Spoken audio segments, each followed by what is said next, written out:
Hello दोस्तों, एक good morning, नमस्कार, आदाब, सत श्री अकाल, वेलकम, सुस्वागतम। आप सभी लोगों का हार्दिक इस्तकबाल है, हार्दिक अभिनंदन है दोस्तों हमारे इस यूट्यूब चैनल पर।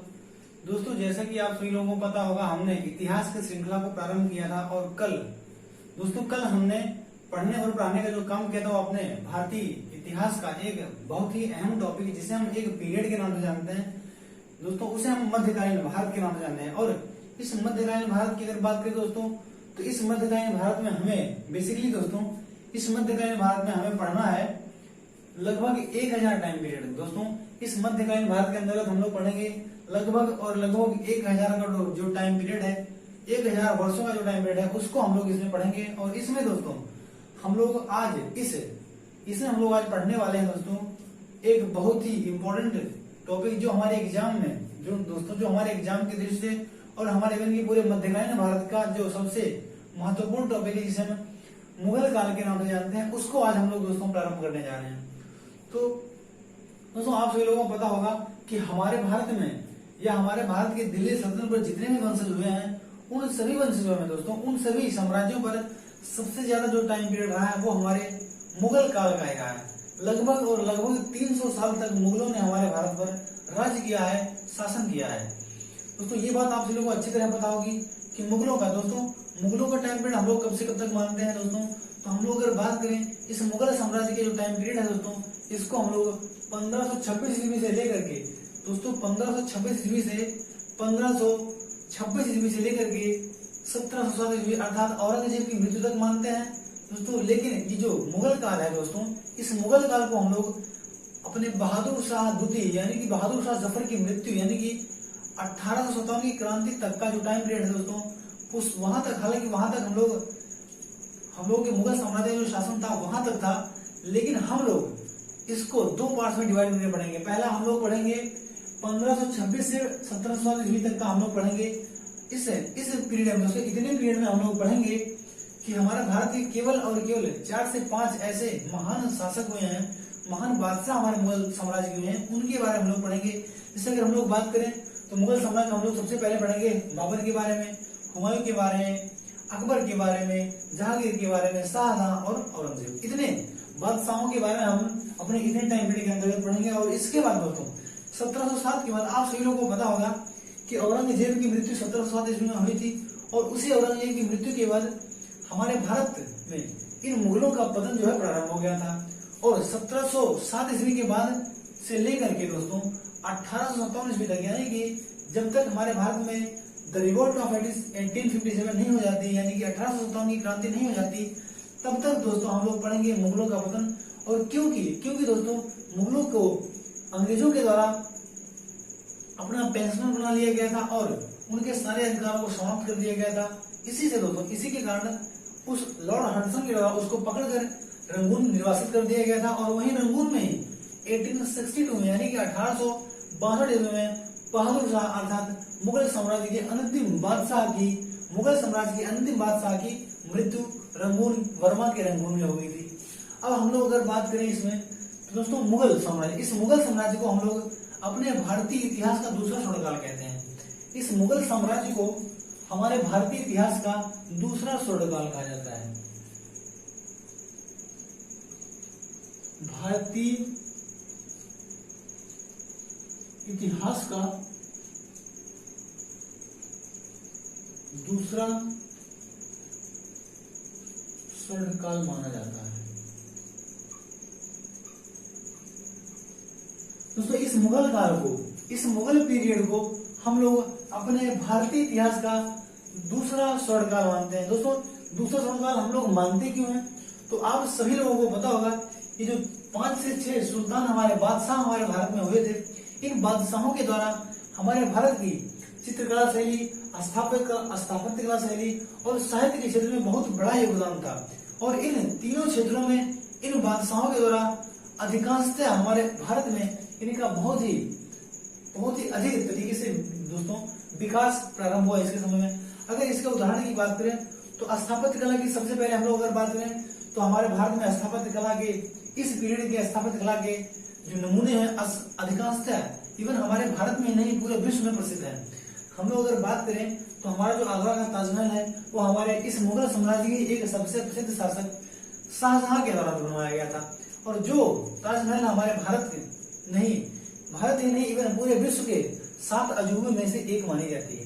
और इसी प्रकार से अगर हम लोग बात करें तो इसी शाहजहां के द्वारा ही दोस्तों दिल्ली का लाल किला बनवाया गया था। ऐसे तमाम सारी मस्जिदें बनवाई गई थी और इमारतें इन लोगों के द्वारा तैयार की गई थी। और अगर हम लोग साहित्य कला की बात करें तो साहित्य कला में हम लोग देखते हैं कि ये जो मुगल साम्राज्य का दोस्तों, इस मुगल साम्राज्य का जो संस्थापक होता है, जिसे हम लोग इस मुगल साम्राज्य का संस्थापक मानते हैं, अर्थात बाबर, जहीरुद्दीन मोहम्मद बाबर। इस जहीरुद्दीन मोहम्मद बाबर के द्वारा ही अपनी ही ऑटोबायोग्राफी अर्थात अपनी ही जीवनी तुज़ुक-ए बाबरी लिखा गया था। और इस प्रकार की तमाम पुस्तकें जैसे आलमगीरी हुआ, जहांगीरनामा हुआ, तो इस हुमायूंनामा हुआ दोस्तों, इस प्रकार की जो पुस्तकें हैं अर्थात लिटरेरी यानी कि साहित्य के क्षेत्र में भी इस काल में यानी कि मुगल काल में इसका बहुत ही विकास हुआ। और इसीलिए दोस्तों हम इस मुगल साम्राज्य को हमारे भारतीय इतिहास का दूसरा स्वर्णकाल माना जाता है। अगर हम लोग बात करें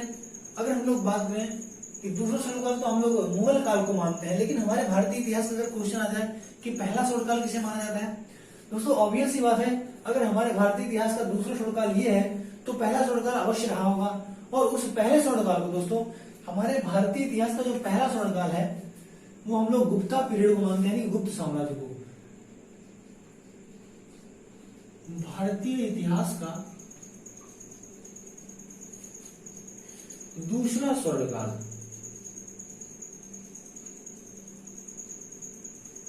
हमारे भारतीय इतिहास का दूसरा स्वर्णकाल हम लोग किसको मानते हैं?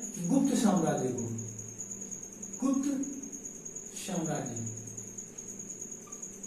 साम्राज्य या गुप्ता पीरियड को हम लोग इसका पहला स्वर्णकाल मानते हैं दोस्तों।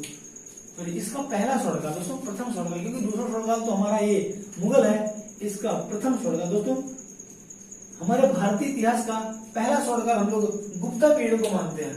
क्योंकि कुछ इसी प्रकार जैसा हमारे इस समकालीन भारत में हुआ था, इस समकालीन भारत में यानी कि 1526 से लेकर 1707 ईस्वी तक के टाइम पीरियड में जितना सब कुछ हमारे साहित्य के क्षेत्र में, चित्रकला के क्षेत्र में और आर्किटेक्ट यानी कि इन सभी के क्षेत्र में जितना विकास हुआ उससे उतना ही विकास दोस्तों हमारे इस गुप्त साम्राज्य में हुआ था। क्योंकि गुप्त साम्राज्य का जो पीरियड है इस मुगल काल से पहले आता है, इसलिए हम लोग इसे अपने भारतीय इतिहास का पहला स्वर्णकाल मानते हैं। दोस्तों अब अगर हम लोग बात करें मुगल साम्राज्य के संस्थापक की, तो दोस्तों आप सभी लोगों को पता होगा कि मुगल साम्राज्य का जो संस्थापक है वो हम जहीरुद्दीन मोहम्मद बाबर को मानते हैं। दोस्तों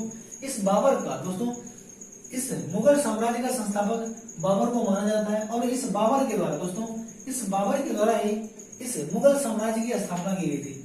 यानी कि इस बाबर का पूरा नाम जहीरुद्दीन मोहम्मद बाबर है। दोस्तों इस बाबर का पूरा नाम जहीरुद्दीन मोहम्मद बाबर है। और दोस्तों अगर हम लोग बात करें इसके वंशजों की दोस्तों और इसके जन्म की दोस्तों, तो हम लोग सबसे पहले देखेंगे इस बाबर का जो जन्म हुआ था दोस्तों, बाबर का जन्म 14 फरवरी 1483 में यानी कि 1483 ईस्वी में तुर्की के यानी कि टर्की के में एक स्थान था फरगना, तुर्की के एक फरगना नामक स्थान पर इस बाबर का जन्म हुआ था। और दोस्तों इस बाबर के पिता का नाम दोस्तों, बाबर के पिता यानी कि फादर ऑफ बाबर के पिता का नाम उमर शेख मिर्जा और इसकी माता यानी कि मदर जो थी वो थी कुतुब निगार बेग, यानी कि इसके पिता का नाम उमर शेख मिर्जा और इसकी माता का नाम कुतुब निगार बेग है। दोस्तों आप सभी लोगों को ये बात पता होगी कि ये जो उमर शेख मिर्जा थे उस समय जो एक वंश चला करता था तैमूर वंश, और इसके पिता यानी उमर शेख मिर्जा इसी तैमूर वंश के ही वंशज हुआ करते थे। और इसकी माता अर्थात कुतुब निगार बेग एक मंगोली हुआ करती थी और ये चंगेज खान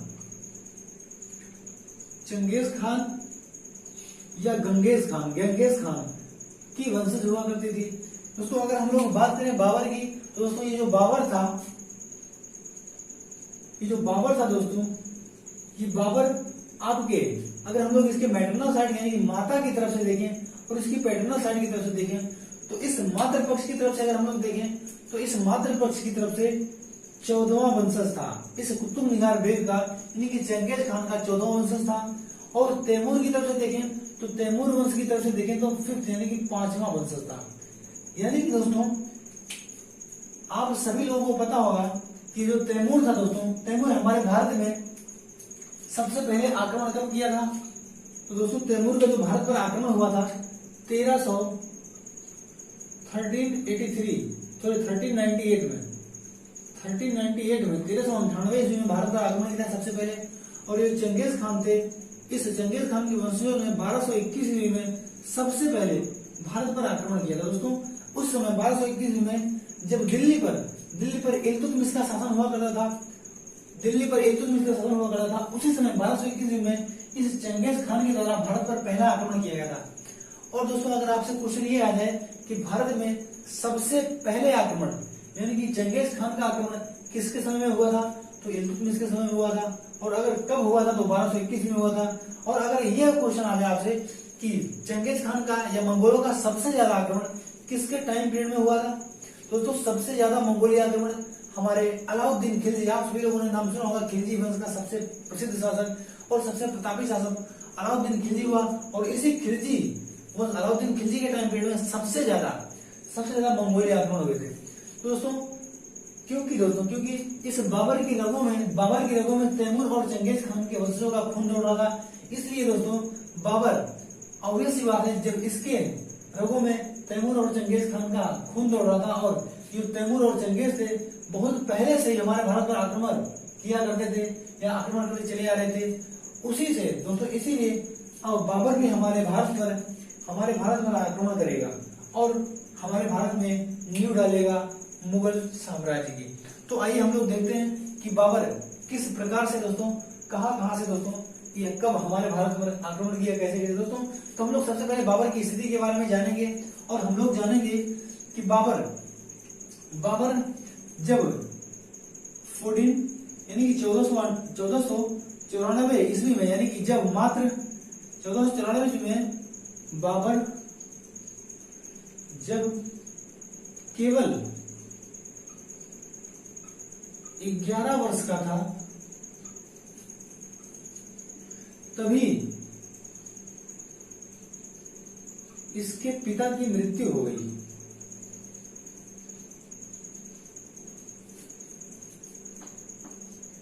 दोस्तों बाबर जब केवल 11 वर्ष का था तभी इसके पिता उमर शेख मिर्जा की मृत्यु हो गई और इसको फरगना का शासक बना दिया गया। केवल 11 वर्ष की उम्र में इसको फरगना का शासक बना दिया गया।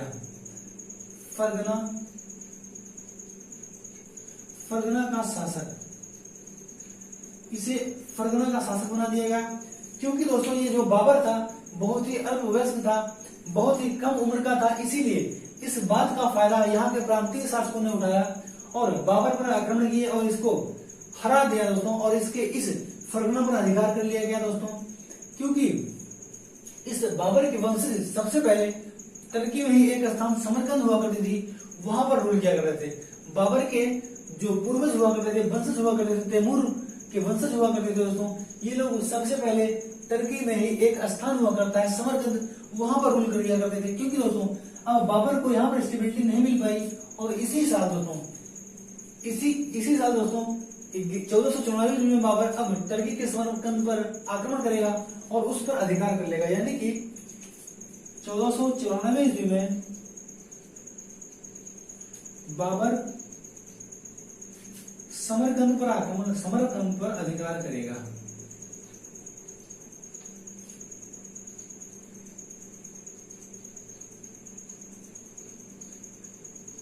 दोस्तों लेकिन यहाँ पर भी इसे स्टेबिलिटी नहीं मिल पाई, यहाँ पर भी बाबर को अस्थायित्व तो नहीं मिल पाया।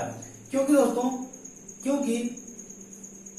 हम लोग अगर बात करें तो यहाँ पर भी उसे अस्थायित्व तो नहीं मिल पाई, स्टेबिलिटी नहीं मिल पाई। और 1494 ईस्वी में दोस्तों 1494 ईस्वी से लेकर के 1494 ईस्वी से 1494 से लेकर के 1502 ईस्वी तक बाबर ने कहां पर समरकंद पर शासन किया रूल किया और 1502 ईस्वी में दोस्तों 1502 में ही 1502 ईस्वी में ही एक उज्बेकी शासक हुआ था। एक उज्बेकी शासक हुआ करता था जिसे हम लोग शैबानी खान के नाम से जानते हैं। और इसी उज्बेकी शासक के द्वारा शैबानी खान के द्वारा दोस्तों 1502 ईस्वी में बाबर को सरेपुल के युद्ध में हरा दिया गया। और अंत में दोस्तों यहाँ पर भी से स्टेबिलिटी स्थायित्व नहीं मिल पाया। और अब बाबर क्या करेगा, बाबर को ये चीज पता चल चुकी थी कि अब मध्य एशिया में दोस्तों मध्य एशिया में इसे स्थायित्व कहीं नहीं मिल पाएगा। इसलिए अब ये धीरे धीरे बाबर भारत की तरफ रुख करेगा। और दोस्तों इसी के 2 साल बाद यानी कि 1540 में अब बाबर हमारे काबुल और कंधार पर अधिकार करेगा। तो हम लोग देखेंगे 1502 ईस्वी में युद्ध कौन सा हुआ, सरेपुल का युद्ध। सरेपुल का युद्ध हुआ दोस्तों। अगर आपसे क्वेश्चन आ जाए कि सरेपुल का युद्ध किसके मध्य हुआ था, तो दोस्तों सरेपुल का युद्ध बाबर और शैबानी खान, बाबर और शैबानी खान के मध्य हुआ था। और ये शैबानी खान था दोस्तों एक उज्बेकी शासक था, उज्बेकी शासक हुआ करता था। इसी के द्वारा दोस्तों बाबर को हरा दिया गया था सरेपुल के युद्ध में 1502 ईस्वी में। अब इसी के बाद बाबर अब भारत की तरफ रुख करेगा और 1540 ईस्वी में बाबर काबुल और कंधार पर अधिकार कर लेगा। दोस्तों अब बाबर के द्वारा 1540 ईस्वी में काबुल और कंधार पर अधिकार कर लिया जाएगा। दोस्तों सरेपुल के युद्ध में शैबानी खान से हारने के बाद बाबर को अंत में वहां पर स्टेबिलिटी नहीं मिल पाई। और इतिहासकारों के द्वारा ऐसा लिखा गया है कि बाबर एक ऐसा अभागा सुल्तान था जिसको कभी भी दोस्तों एक स्थान पर रमजान का त्योहार मनाने का सौभाग्य नहीं मिल पाया दोस्तों। और अब जाकर 1540 में यानी कि 1504 ईस्वी में बाबर काबुल और कंधार पर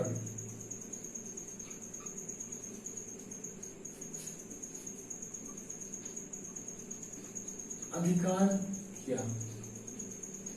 बाबर के द्वारा काबुल और कंधार पर अधिकार कर लिया गया दोस्तों।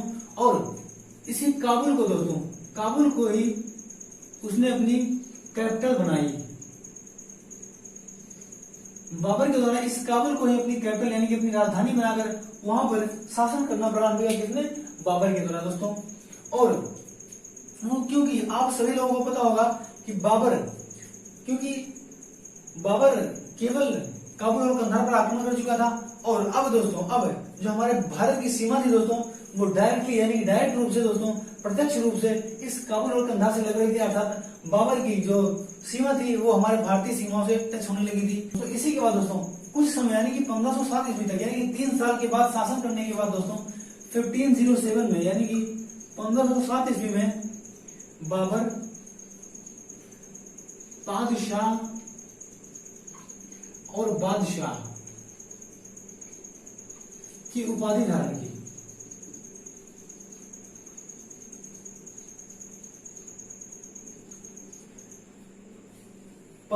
ईस्वी में बाबर ने बादशाह और बादशाह की उपाधि धारण की। क्योंकि दोस्तों बाबर को अब ऐसा प्रतीत हो चुका था, ऐसा लग चुका था कि वह काबुल में अब अस्थायी हो चुका है दोस्तों, स्टेबल रूलर हो चुका है। इसलिए दोस्तों इसने बादशाह और बादशाह की उपाधि धारण की। और इस बादशाह और बादशाह का मतलब ही होता है स्टेबल रूलर, एक अस्थायी शासक दोस्तों। इस बादशाह और बादशाह का मतलब ही होता है एक अस्थायी शासक दोस्तों। और इसके बाद अब अस्थायी हो जाने के बाद बाबर अब धीरे धीरे भारत पर आक्रमण करना प्रारंभ करेगा। और दोस्तों जाकर के दोस्तों इसके कुछ समय बाद दोस्तों 1519 ईस्वी में बाबर ने सबसे पहला अपना आक्रमण भारत पर बाजौरगढ़ यानी कि भेरागढ़ नामक किले पर, बाजौर के भेरागढ़ नामक किले पर करेगा। तो यानी कि 1519 ईस्वी में बाबर ने अपना पहला आक्रमण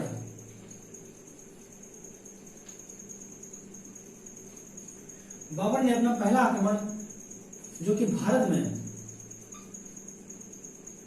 कहां पर किया, तो बाजौर के भेरागढ़ नामक किले पर।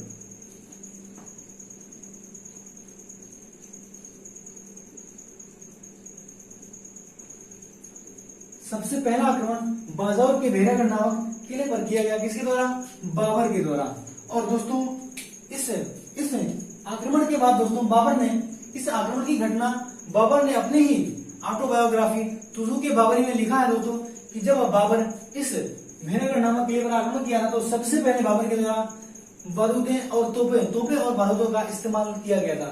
यानी कि जब बाबर ने अपना पहला आक्रमण भारत में बाजौर के भेरागढ़ नामक किले पर किया था तो सबसे पहले कैनन्स और एक्सप्लोजिव का प्रयोग इस बाबर के द्वारा किया गया था। यानी कि इस आक्रमण के दौरान दोस्तों बाबर के द्वारा तोपें और बारूद का प्रयोग किया गया।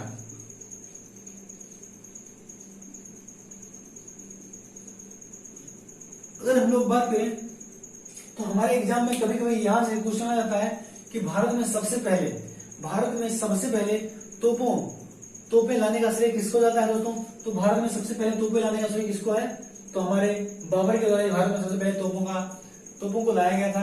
और दोस्तों अगर आप सभी लोगों ने इतिहास को अच्छे से पढ़ा होगा तो आप सभी लोगों ने देखा भी होगा कि हमारे दक्षिण भारत के एक प्रसिद्ध वर्ष हुआ करता था दक्षिण भारत में, जिसे हम विजयनगर साम्राज्य के नाम से जानते हैं। और उसी विजयनगर साम्राज्य में ही हमें सबसे पहले कुछ एक साक्ष्य गोले और बारूद तोपों के मिलते हैं। लेकिन दोस्तों हमारे इतिहासकारों के द्वारा सबसे पहला जो तोप और बारूद का प्रयोग है दोस्तों इस युद्ध में बताया गया है दोस्तों, भेरागढ़ नामक किले पर बताया गया है। और सबसे पहले बारूद लाने का श्रेय जो है, तोपें लाने का श्रेय बाबर को इतिहासकारों के द्वारा दिया जाता है।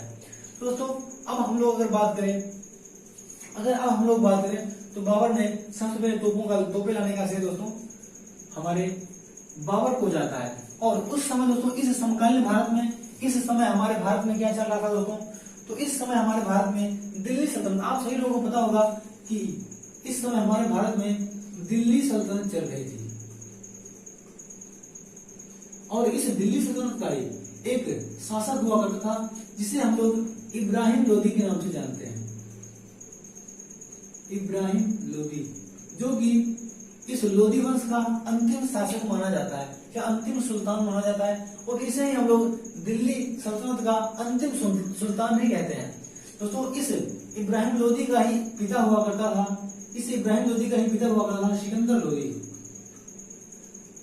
सिकंदर लोदी।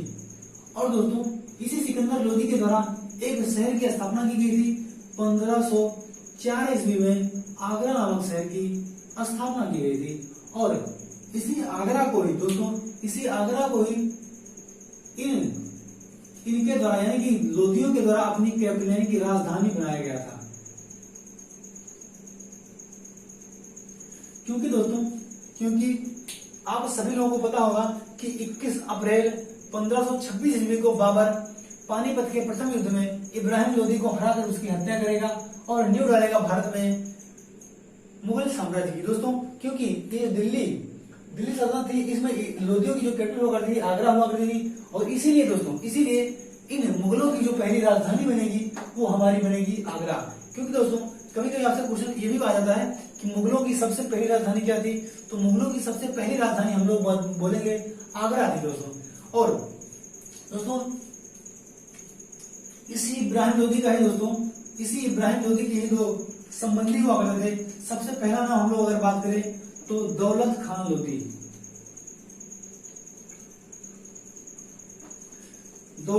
लोदी। जो इसका भाई हुआ करता था दोस्तों, इसका ही भाई हुआ करता था। और सेकंड नंबर की बात करें हम लोग तो आलम खान लोदी।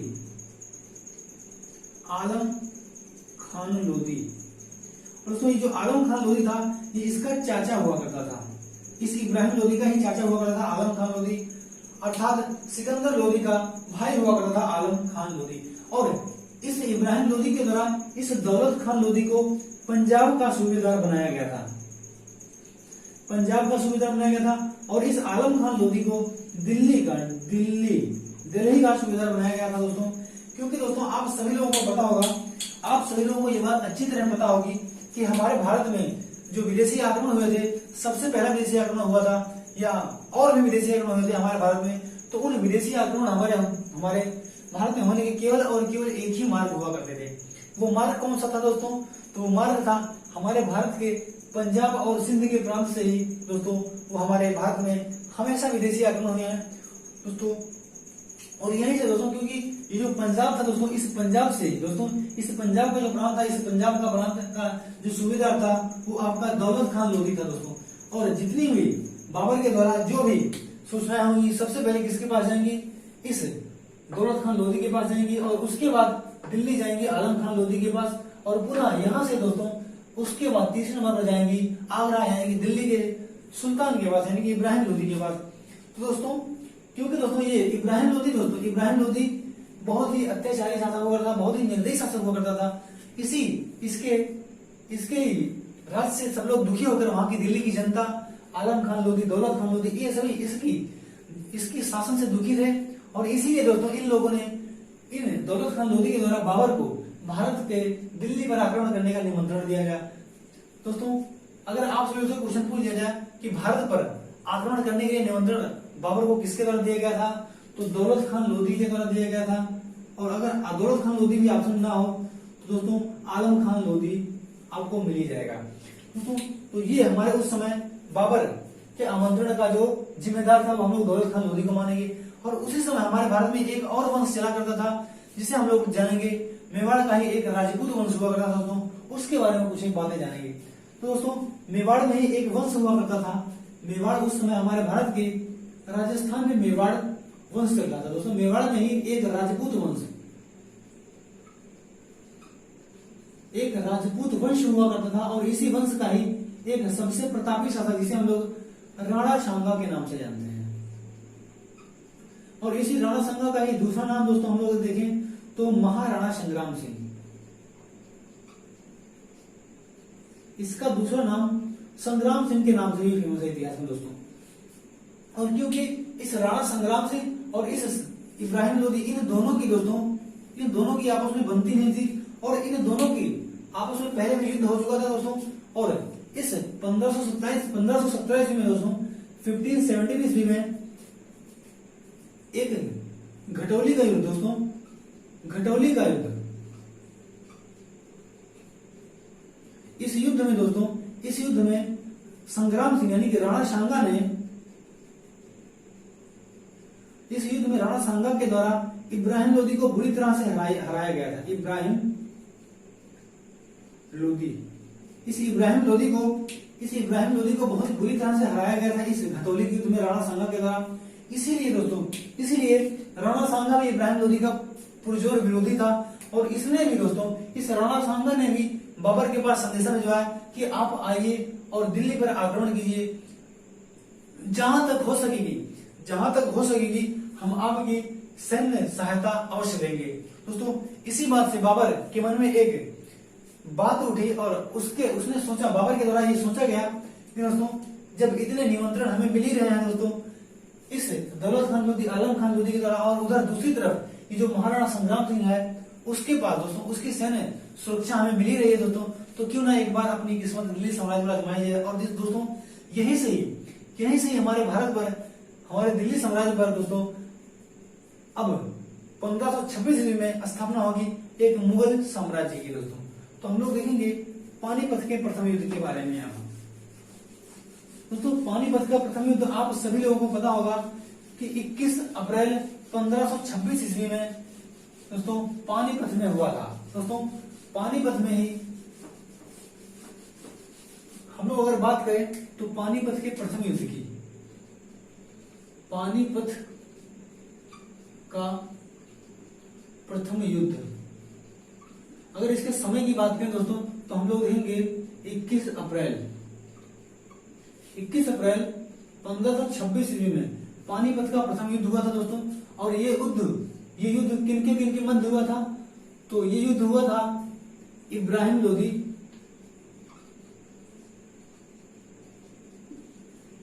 लोधी और दोस्तों बाबर के मध्य।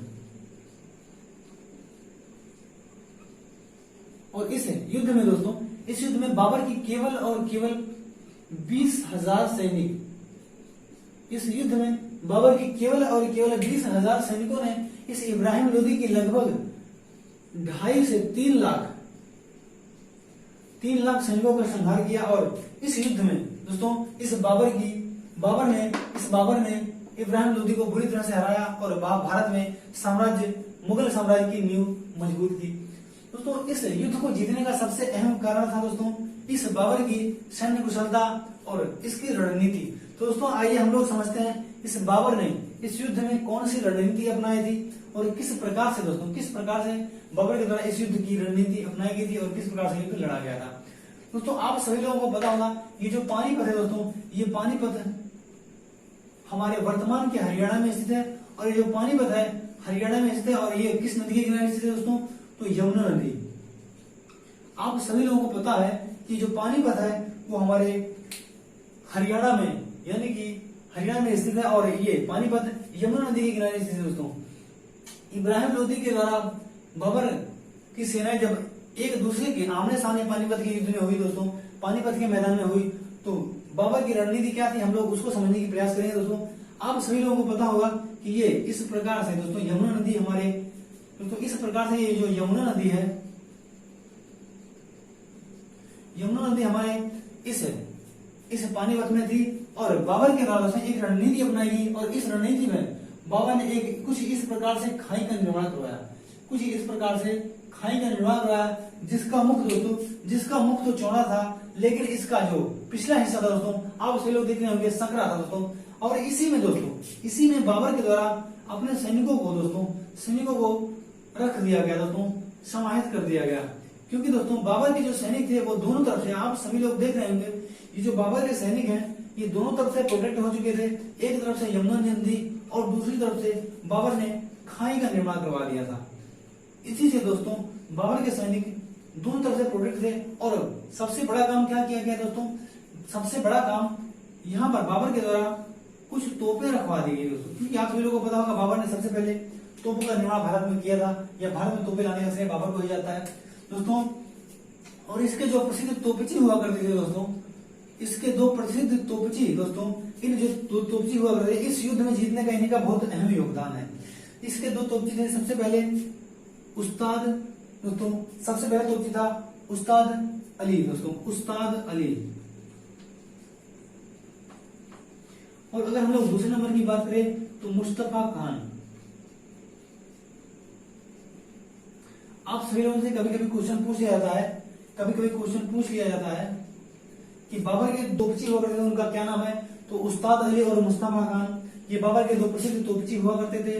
और दोस्तों आप सभी लोगों को पता होगा कि बाबर की सेनाएं इस इब्राहिम लोदी की सेना से कहीं ज्यादा कम थी और बहुत ज्यादा कम थी। इसलिए दोस्तों बाबर को ऐसा लगा कि वो अगर कल का सूरज निकल गया दोस्तों तो इसके लिए इस बाबर के लिए कल का सूरज अस्त हो जाएगा, हमेशा के लिए अस्त हो जाएगा।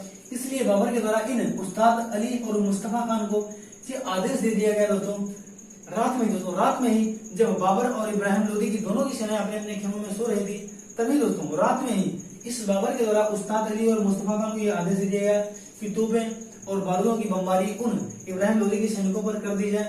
दोस्तों इसी बात से इस उस्ताद अली और मुस्तफा खान के द्वारा तोपों की बमबारी उन सैनिकों पर की जाने लगी, यानी कि इब्राहिम लोदी के सैनिकों पर तोपों की बमबारी की जाने लगी। और इसी बात से दोस्तों क्योंकि ये तोपों की आवाजें थी, वो तोपों की आवाजें इस इब्राहिम लोदी के सैनिकों के लिए और उनके हाथियों के लिए और उनके घोड़ों के लिए सबके लिए नई थी दोस्तों। और इस आवाज को सुनकर इब्राहिम लोदी की सेनाओं में एकदम भगदड़ मच गई। और जैसे ही सेनाओं में भगदड़ मची तो वहां के हाथी दोस्तों, उनके हाथियों, क्योंकि आप लोगों को पता होगा कि पहले के युद्ध में दोस्तों हाथियों का बहुत बड़ा योगदान हुआ करता था। इस युद्ध में हाथियों का बहुत बड़ा योगदान हुआ करता था। और इस युद्ध में इब्राहिम लोदी के हाथी पागल हो गए और आपस में दोस्तों अपनी ही सेनाओं का तहस नहस करना प्रारंभ कर दिए। दोस्तों ये कुछ एक महत्वपूर्ण कारण था। और इस युद्ध की नीति को हम लोग क्या कहेंगे, इस युद्ध नीति को हम लोग कहेंगे तुलगमा युद्ध नीति। तुलगमा युद्ध नीति दोस्तों आप सभी लोगों से एग्जाम में क्वेश्चन आ जाता है कि बाबर ने पानीपत के प्रथम युद्ध में किस रणनीति को अपनाया था दोस्तों, तो इस तुलगमा पद्धति युद्ध नीति को दोस्तों बाबर के द्वारा अपनाया गया था। दोस्तों ये रहे आपके बाबर से वीडियो पुस्तक दोस्तों। अब हम लोग पढ़ेंगे कि 1526 ईस्वी से 1526 ईस्वी के बाद 1527, 28, 29 और 30 इन 4 सालों में बाबर ने कितने युद्ध लड़े और किस युद्ध में उसे विजय मिली, किस युद्ध में उसे पराजय मिली और कब उसकी मृत्यु हुई दोस्तों। तो इन सभी वीडियो को हम लोग कल बाबर को पढ़ेंगे। आज हम लोगों ने मुगल साम्राज्य की नींव रखी और कल हम लोग बाबर यानी कि दिल्ली यानी मुगल साम्राज्य का पहला सुल्तान या पहला बादशाह जिसे हम बाबर के नाम से जानेंगे उसको पढ़ेंगे। और दोस्तों आई होप आप सभी लोगों को वीडियो पसंद आई होगी। वीडियो पसंद आई हो तो वीडियो को लाइक कर देना, शेयर कर देना और हमारे चैनल को सब्सक्राइब करके पास में लगी बेल आइकन को प्रेस कर देना दोस्तों। तभी तो आप सभी लोगों को पता चलेगा कि हम आप सभी लोगों के लिए डेली कितनी मेहनत करते हैं और किस प्रकार से वीडियो और कौन कौन सी वीडियो अपलोड करते हैं दोस्तों।